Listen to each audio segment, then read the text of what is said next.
बिहार के बाद अब झारखंड में भी सियासी बवाल शुरू हो गया है। जी हां, झारखंड के मुख्यमंत्री हेमंत सोरेन की गिरफ्तारी के बाद अब विपक्षी खेमा बौखलाया हुआ है।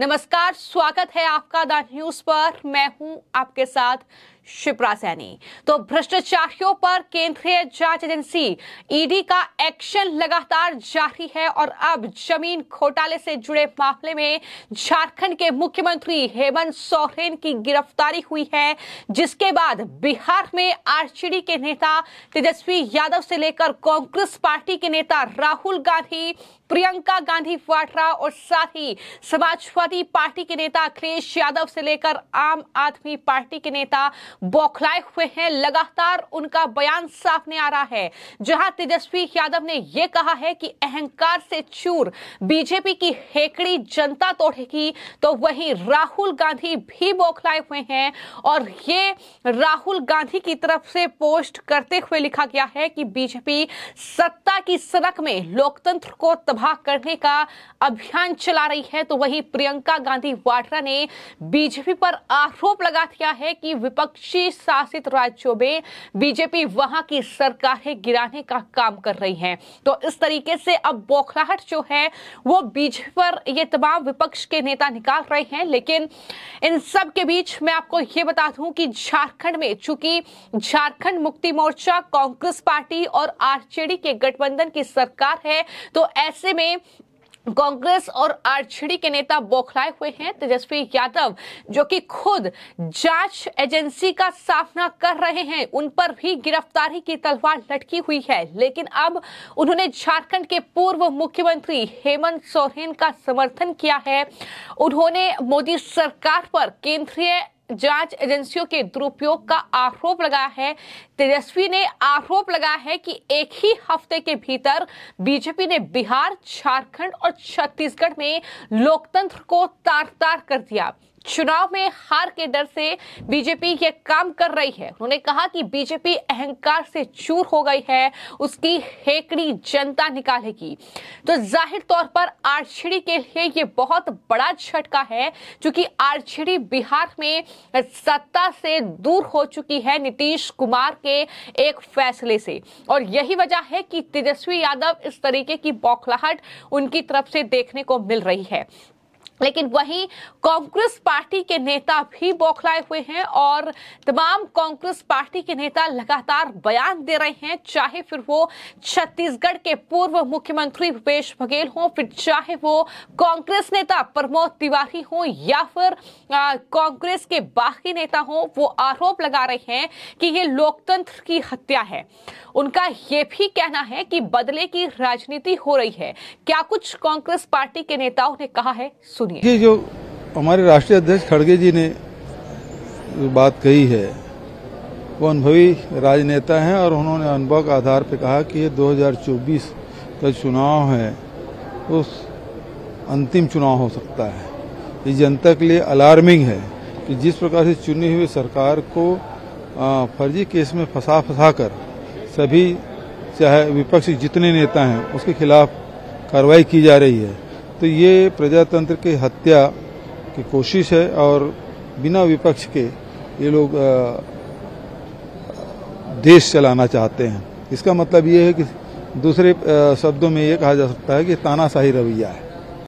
राहुल गांधी का सटीक इस पर आया है जवाब कि ऐसा लगता है कि धरती पर से उठा दो जो भी गैर भाजपाई मुख्यमंत्री हो, सरकार गिरा दो, धरती पर कुछ सरकार न रह जाए गैर भाजपाई। और उन्होंने कहा इसके लिए ईटी, जिस तरह ईडी का, सीबीआई का, इनकम टैक्स का दुरुपयोग हो रहा है, ऐसा देश के इतिहास में कभी नहीं हुआ था।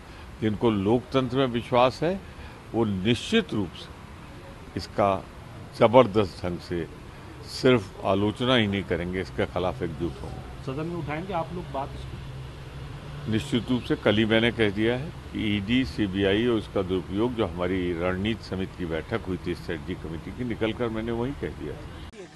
बिल्कुल है, वो वीडियो से ही स्पष्ट है कि देखिए कि भ्रष्टाचार, करप्शन का मामला भी आपने देखा होगा कि एक जमीन का मसला था, माननीय सांसद निशिकांत दुबे जी की जमीन खरीद बिक्री पे डीसी ने वहां रद्द किया, सही गलत। उससे हाई कोर्ट ने कहा कि ये लैंड का मामला है, लैंड के मामले को रजिस्ट्री खरीद हो चुकी है, तो सिविल नेचर का मामला है और वो कोर्ट डिसाइड करेगा किसका क्या मालिकाना है। तो सिविल नेचर के मसले को जानबूझकर एक क्रिमिनल मसला बनाया जा रहा है, क्योंकि सचमुच मामला था। तो हमने देखा कि मनरेगा पे जांच हुई, अधिकारी जेल गए।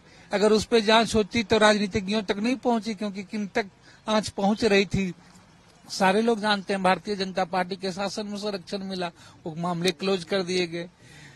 खनन घोटाले का भी मसला चलना शुरू हुआ, तो वह भी मामले जो जांच बन गए कि उसमें भी जब जांच की सीमा चलने लगी भारतीय जनता पार्टी में रघुवर दास के शासन में, तो मामले शुरू गए। अब वो कोई चीजें नहीं मिला तो एक जमीन खरीद बिक्री का मामला दिखा करके गए। तो वो स्पष्ट है कि मामला भ्रष्टाचार का नहीं है। उनके लिए जो भ्रष्टाचार भाजपा के साथ हैं वो भ्रष्टाचार मुक्त हैं, जो भाजपा के साथ नहीं है वो भ्रष्टाचार युक्त हैं। यही उनकी परिभाषा है। तो पूरा विपक्षी खेमा जाहिर तौर पर बौखलाया हुआ है। जिस तरीके से ये जमीन घोटाले का मामला, जिसमें झारखंड के मुख्यमंत्री की गिरफ्तारी हुई, हालांकि नया मुख्यमंत्री झारखंड को मिल चुका है, लेकिन जिस तरीके से लगातार भ्रष्टाचारियों पर शिकंजा केंद्रीय जांच एजेंसी कस रही है, और न सिर्फ हेमंत सोरेन बल्कि इसके बाद अब माना जा रहा है कि तेजस्वी यादव और लालू प्रसाद यादव की मुश्किलें भी बढ़ने वाली है।